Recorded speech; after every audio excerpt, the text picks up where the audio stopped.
recorded live at 4ZZZ Studios Brisbane on 102.1 FM. And broadcast across Australia on the Community Radio Network. You're listening to Zed Games. With 10 years experience and over 500 episodes, Zed Games brings you the best in gaming news, reviews, community and culture. Want to reach out? Message us on Facebook at ZED Games. Hello. You're listening to Zed Games. I'm Zahra, your lovely host, and with me in the studio tonight is... Cam from Zed Games. And... Tom from Netherworld. And... I'm a disembodied voice of Maylee. Ooh, so scary. Ghost. Oh, Maylee, I think you're... Don't take this the wrong way. You're the least threatening ghost I've ever encountered. I don't take that the wrong way. I'd be a very friendly ghost. You would be a very friendly ghost. I'd put Casper to shame. You would put Casper to shame.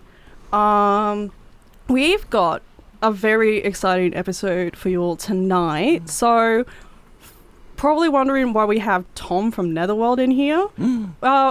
We'll get to that in a bit, but you'll want to stay tuned for that. And you probably also want to make sure that you have your mobile phones on you so you could, participate if you'd like to. No pressure. But it is 0420 626 733. You had that memorised. Oh, yes, I did. Because I'm that good. You're that good. But before we get into that, we've got the Week in Gaming News by a lovely Toby. This week in gaming news: emulators, E3 Bender style, and Cashcom. Emulators and mods under fire. Easter weekend has been an interesting time for emulator enthusiasts, mod makers and enjoyers alike. This weekend saw the quiet removal of Universal Windows Platform Apps, UAPs, utilised by Xbox Series S/X owners to run emulators for older PlayStation 2 and GameCube titles. Those users are now facing an error code stating they are running software that violates Microsoft Store policy. This continues the crackdown started in mid-2022 after UWPs were removed from the storefront. However, those with developer mode active are still able to run their software, skirting the issue. In more mod news, YouTuber Point Crow, a Nintendo speed racer and content creator, has released the mod he offered a $10,000 bounty for in late 2021. The mod? To make Zelda Breath of the Wild multiplayer. While the mod is still available and works through the emulator CMO, Nintendo has copyright striked every single video where the mod is featured or utilised. So if you and up to 31 of your friends want to run around Hyrule together, you now can, with some limitations. Lastly, in modding news, are you a Half-Life fan but can't run a virtual reality headset? Well, now you too can jump into the world of Half-Life Alyx. While the mod has been available for a while, the creators are finally confident enough that you can play the game from start to finish to tag a 1.0 on the release. So grab your gravity gloves with your mouse and keyboard and get at 'em. E3 is dead. Long live everybody doing their own thing. So while E3 cited developer disinterest for the gathering, there's been a remarkable turnout of developers running their own shows. I'm gonna go build my own theme park with blackjack and hookers. Xbox has announced they will be platforming an Xbox Game Showcase and Starfield Direct on June 12, 10 to 12 Pacific Time. Yep, that's 2 whole hours of nothing but Xbox games. However, it's rumoured that at least 30 minutes of that could be dedicated to Bethesda's new IP, Starfield. Nintendo is pulling out all the stops, with the first convention outside of Japan coming to Seattle in September. Nintendo Live 2023 is promising live stage performances, tournaments, photo ops, and a new way to experience the games and worlds of Nintendo. With similar shows in Japan sporting live concerts, including holographic performance of Splatoon 2 and KK Slider, this could be one worth keeping an eye on. Lastly, QuakeCon 2023 is returning to FPS, and by that I mean first person suitable, as in it's their first person ever since 2019. This is a fan favourite BYOC event, bring your own computer, with gaming, esports and meetups. Think huge LAN party and you've got the right idea. I wish I could go. Capcom continues charging for nostalgia. The recently released remake by Capcom of Resident Evil 4 came out of the gate with flying colours with a Metacritic score of 93 and the promise of a free upgrade/DLC in the works. Well, this dropped with the Mercenaries mode and a sprinkle of microtransactions that Capcom have been seasoning into recent Resident Evil releases. This monetization of nostalgia fast-tracks weapon-exclusive upgrades, allowing you to max out weapons faster. While still available in base games, the grind requires you to level all of the item stats as well as in-game currency to purchase the upgrade. Or shell out near $5 for one weapons upgrade. And now for some upcoming game releases. Friday, April 14th, explore the afterlife in D-Exit, a voxel puzzle platformer coming to PC, PlayStation and Xbox. Ultra Pixel Survive, a mobile game trying to take the microtransactions out of the pixel adventure genre, coming to PlayStation, Xbox and the Switch. And Mega Man Battle Network Legacy Collection, coming to PC, PS4 and the Switch. Monday, April 17, float around in this roguelike twin-stick shooter in Beyond the Long Night, or suffer the night in the first-person horror game Suffer the Night, both coming to PC.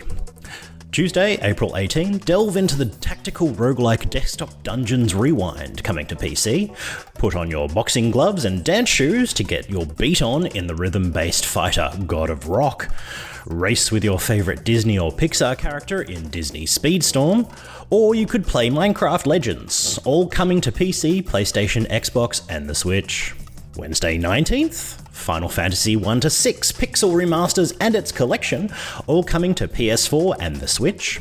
Horizon Forbidden West Burning Shores DLC, coming to PS5, or become a shipwrecked conquistador in Survival Fountain of Youth, coming to PC. And finally, on Thursday, April 20th, go insane in the Lovecraftian co-op Erisys, coming to PC. Go kill things with a witty companion in Strayblade, coming to PC and next-gen consoles. Or get your lemmings, Tin Soldiers, in line in Tin Hearts, coming to Switch. And that's all this week in gaming news. You know what? I think Toby is easily one of my top 10 news people at Zed Games. They say while staring directly at me because they know I'm doing the news next week. Definitely one of the 4 best 4ZZZ people I've met in my entire life. Wow. Yeah. Love this diplomacy. It's great. It's so nice. It pays to suck up. Look, this is a beautiful friendship that we are developing. We are developing this in real time. Listeners, you are hearing something magical. But before that, I wanted to talk about emulators. Yay. Who else has used an emulator? If you raise your hand, you have to say that you raise your hand. All day, every day. Both hands. I raised my hands. Yeah. It's emulators are like, okay, so I feel very strongly about emulators. I know that there's like a virus, but like there are so many games that I've played as a child that is simply not accessible anymore, and it is bonkers to me that it's just like I have to use this whole other program to be able to play this game that I had when I was like 10. Yeah. And it's like a lot of games get preserved through emulators. It's like historical, it's important, documentation, all that kind of stuff. Archival purposes, I don't know. I'm not an archivist. I just like playing video games, and I don't have a working Nintendo 64. Yeah. And besides, if you plug a Nintendo 64 into a modern TV, it is not pretty. Oh, what? Very sad time. Wait, have you tried that? Oh, lordy, yes. I've got like a couple of the old N64s at home, and I went, okay, cool, I'll plug them in with the old composite cables. Now, kids, ask your parents. But composite cables were before HDMI, and it was like yellow to cable, yellow for the video, red that's to it. red. Red for left audio, white for right audio, right? So all the video signal was going through one yellow cable, so everything got muddied together, and everything was blurry. But because you're on an old CRT television, it didn't really matter, right? Yeah. You go to, say, Netherworld, and there's an N64 hooked up to an old CRT, it actually looks decent, right? Yeah, it's fantastic. That's the idea. Plug it into a flat screen. And some games actually look markedly better on an old CRT. Yeah. Specifically, in my memory, Donkey Kong Country series looks so much better on a CRT and looks not as nice on a brand new TV. It kind of ruins your memories of how it all looked back in the day. People don't quite realize that a lot of those old graphics were designed specifically because you would be looking at it through the screen. They counted on that sort of that blurry, not quite blurry, that fuzzy effect it would have. And that just smoothed things out because they made it that way. They were like, we know what it does. We know what the technology does. We're going to work with it and we're going to make it so slay. The other reason I really love emulators is because, okay, this might shock you, but I'm a lot older than every single person in this room put together. But I love I love the Commodore 64, right? You know I love the Commodore 64. But if you wanted to play old Commodore 64 games, you'd have to buy hardware that frankly is ancient and rotting, and cables and power bricks that no longer work and shouldn't be used, and video cables that look terrible. And it's like, emulators bring the Commodore 64 to a whole new generation of gamers. That's why we have all these new games out for it every single week. Because of emulators, right? We wouldn't have that. No, it's just I get so frustrated when emulators are dismissed as like a piracy thing, and it's like, it's not that. It's that these are experiences that shouldn't be lost to our distant memories. And I would absolutely pay for some of these games if I could. Playing Mother 3 on a Game Boy Advance emulator was a fantastic experience with the fan translation patch. And it's such a perfect way to play that game with that translation, and it was just worked on for years by fans, and it's at the point where a lot of people see that as possibly being the definitive way to play that game. Like, even if they do eventually bring it over away from Japan and give us an official translation, a lot of people say, hey, the magic might be gone because it's not our game anymore. It's like there's something very beautiful about the work that goes into these projects, because they are projects, and a lot of heart, a lot of effort, a lot of blood, sweat, tears, and just like, oh, why isn't it working, goes into these.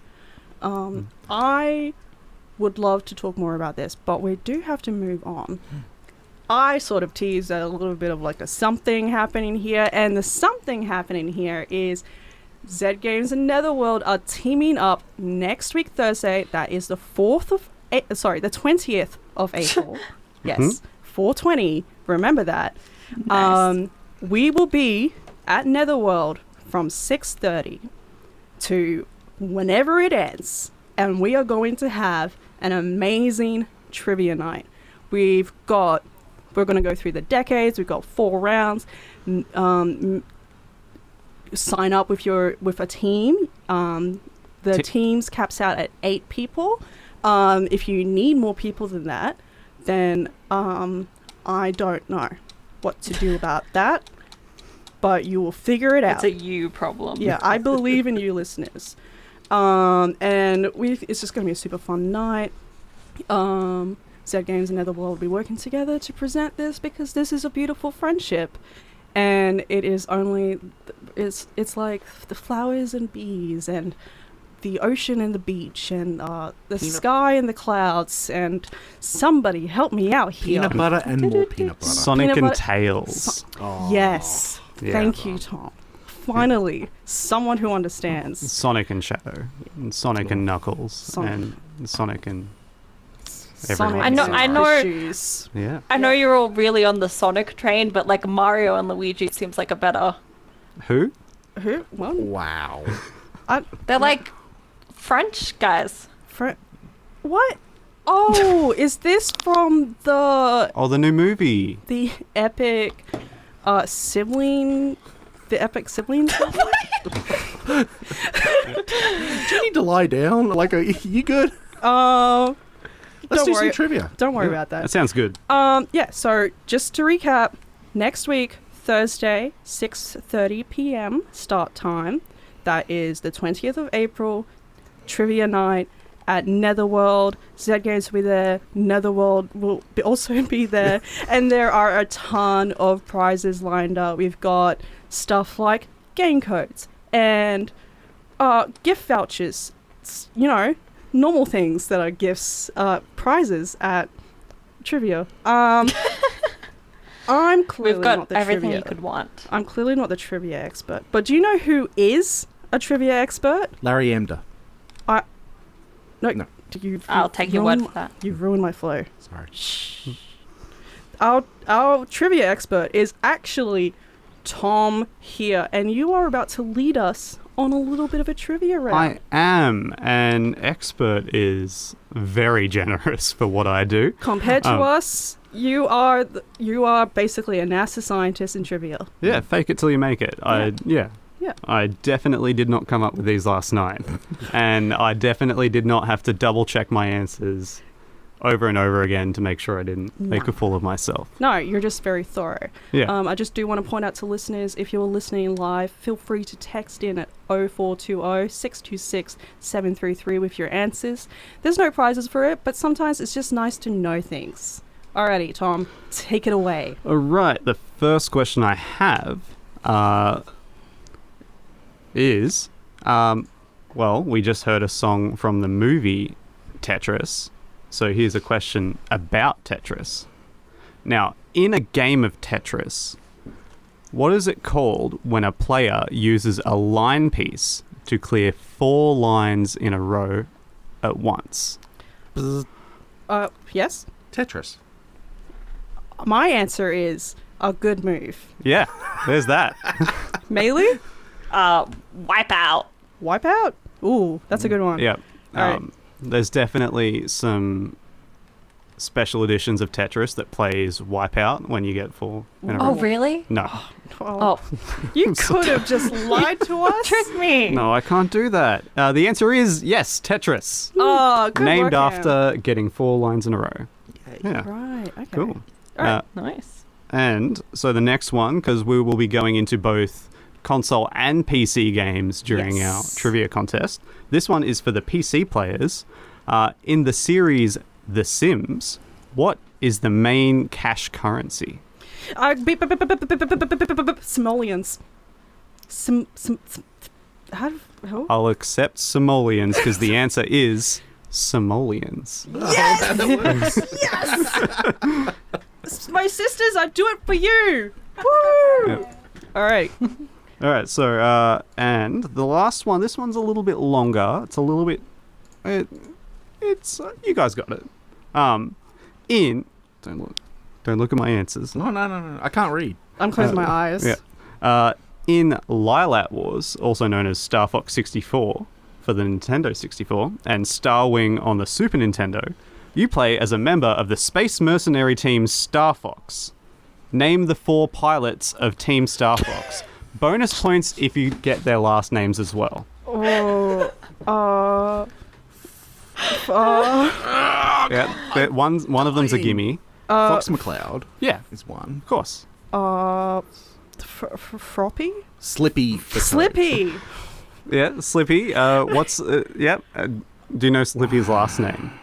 Slippy. Slippy to rock a rhyme that's right on time. Well, Slippy. What? Slippy is a. He's a toad. Yeah. Yes. Slippy Toad. Sleepy Toad. Yes. Oh. All right, you got 2 more. Who else you got? Falco. Yep.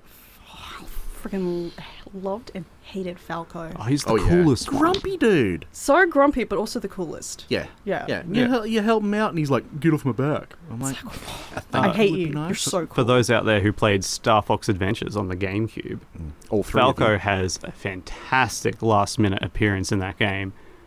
Because it starts off with him leaving the crew because he's too cool for the rest of you. Oh. And he comes in at the last minute as a clutch save. Oh, beautiful. So good. So cool. But anyway, you have Falco, and then there's the third one, who's the tutorial helper character. Oh, that's the rabbit, right? That's the one. No. Barrel. Try a somersault. Ooh, oh. Do a barrel roll. I don't know what the answer is, so I'm just gonna Jeff. Jeff? It's Jeff. Locking in Jeff? I'm going with Tony.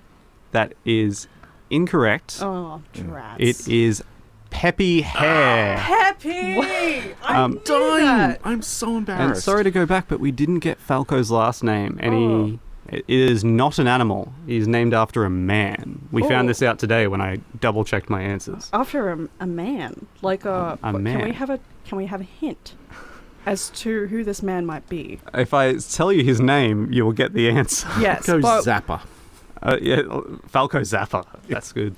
Falco. A flying man. A man known for flying. Right. Vince something. Wait. Maylee just... Is it right? No. That would have been really good. No. That's the only man I know that It is Falco Lombardi, named after Vince Lombardi. Yeah. I actually did not know that at all. Yeah, well, the only thing I care about in the world is Super Nintendo, and I didn't know this, and I just hanging my head. Well, that's before they had the actual voice cast that wasn't speaking regular Lilat language. So true. Valid. I've got a trivia question for you, Tom. Oh no, I didn't know this was going to happen. What's your favorite game? My favorite game? That's such a hard question. Yeah, I've got the curveballs here. Yeah. I've actually spent a lot of time rolling nuggets at Netherworld, thinking about my top 5 favorites. Top 5 favorites? Yeah. All right, give us the list. Now I need to round out it down. Where to is 5. Yoshi's Island in that? Yoshi's Island was a favorite of mine very early on. Good. I like your rating. He's a cool guy. So one of my favorites recently got a fantastic remake, Resident Evil 4. Yeah. Nice. Love that game. Solid. So good. Very, revolutionary very good. for its time. Yeah. Yes. Definitely flawed, especially coming into it with a modern gaming mindset. Yeah, but like it changed. Pardon the pun. It changed the game when it came out. Like it was just throwing stuff at players that players had never experienced before. I was like, oh my goodness, I had no idea. My favorite part of it is the adaptive difficulty of that game.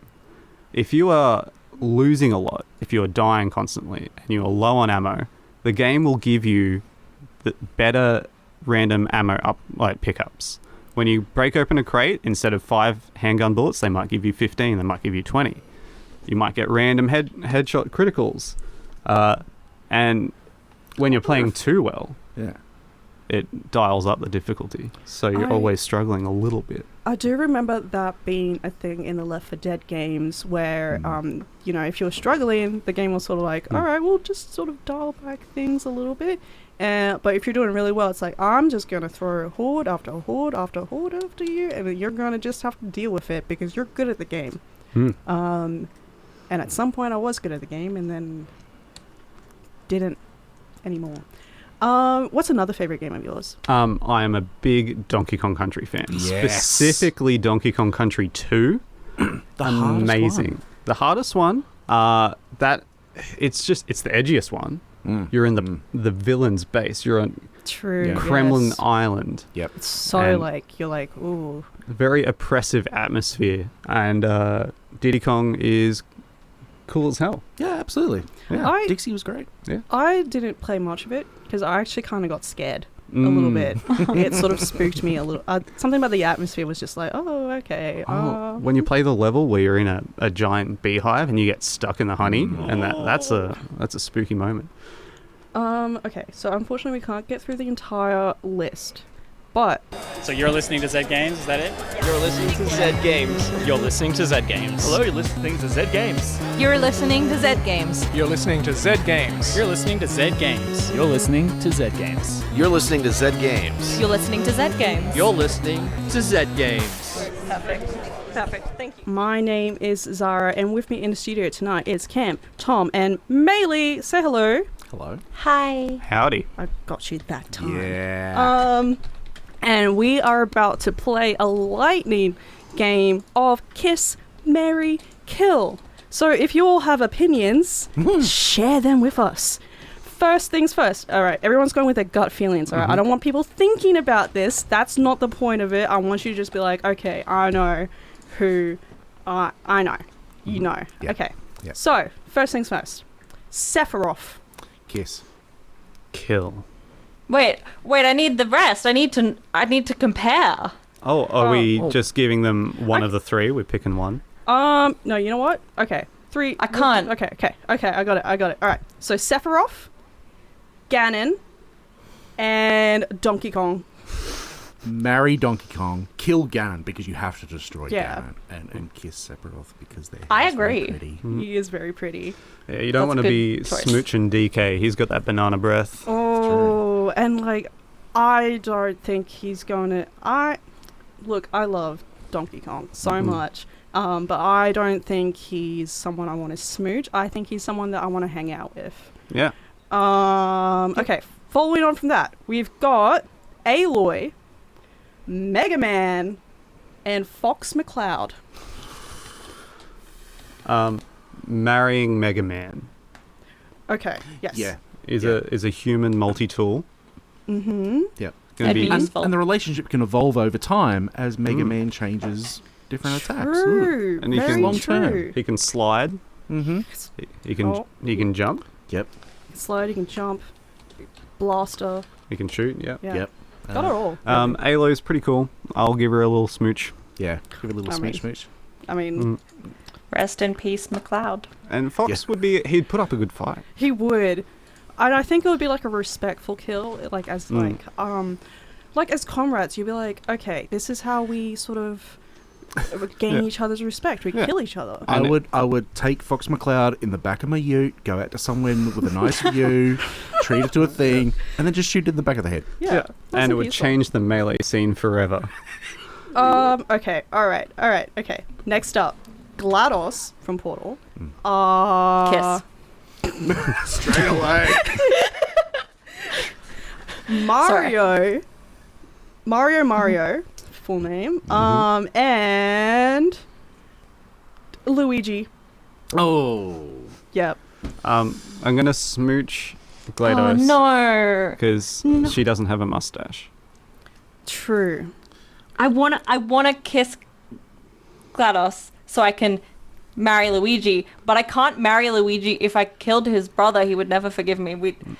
I want to kill GLaDOS, smooch Luigi, marry Mario, and enjoy the sexual tension every Thanksgiving and Christmas. Oh, Honestly, that's messed up. Honestly, I just want to get close to Princess Daisy. All right. Yeah. Oh, I see. Yeah, so just like kind of like that classic, like I'll date your friend because I'm into you kind of thing.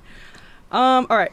Following on from that, we've got Commander Shepard, Geralt of Rivia, and Link.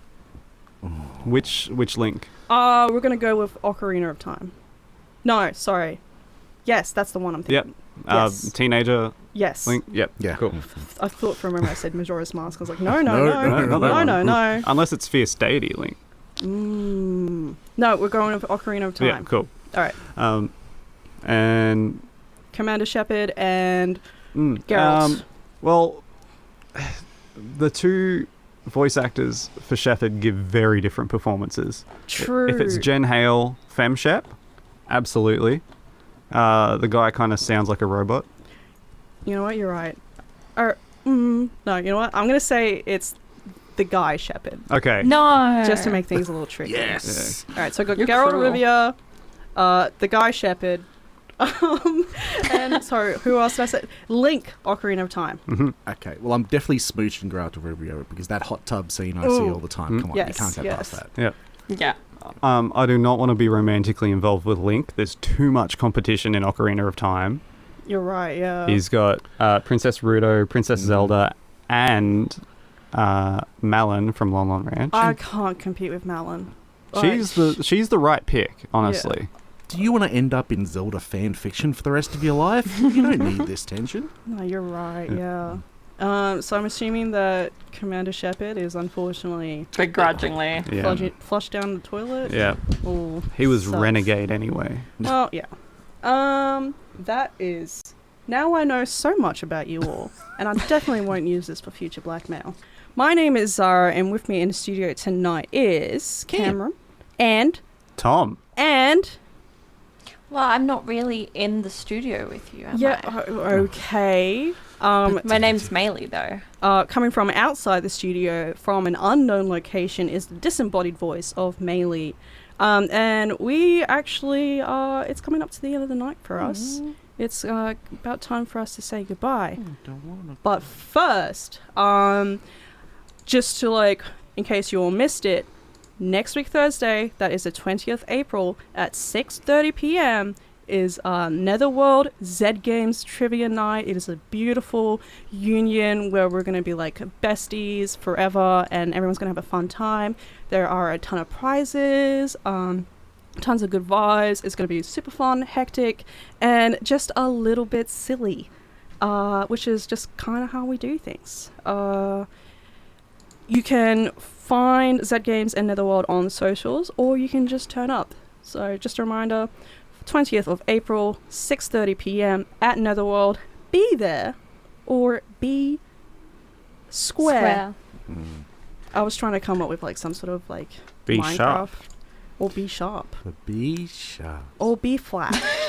I don't know. But yeah, it's been a lovely evening. I've had a ton of fun. Thank you so much for coming in, Tom. It's been so much fun. Yeah. I'm really, really excited for Trivia Night next week. Like, you are going to be showing us how it's done, and then we'll sort of be like, there's people looking at us. I'm not used to this. That's why we're on radio. Yeah. It's great. I love when people look at me. I thrive on it. That's kind of like not how we do things around here, but that's okay. Yeah, it's radio. That's why there's no lights on in the studio right now. Exactly. We're actually sitting in the dark. It's very bad for my eyes. I had to use echolocation to find my seat. So everybody say goodbye. Bye. Love See ya. Bye. Thanks for listening to Zed Games. If you'd like to listen to more, check out our podcast on Spotify. Or follow us on social media at Zed Games AU. See you next time.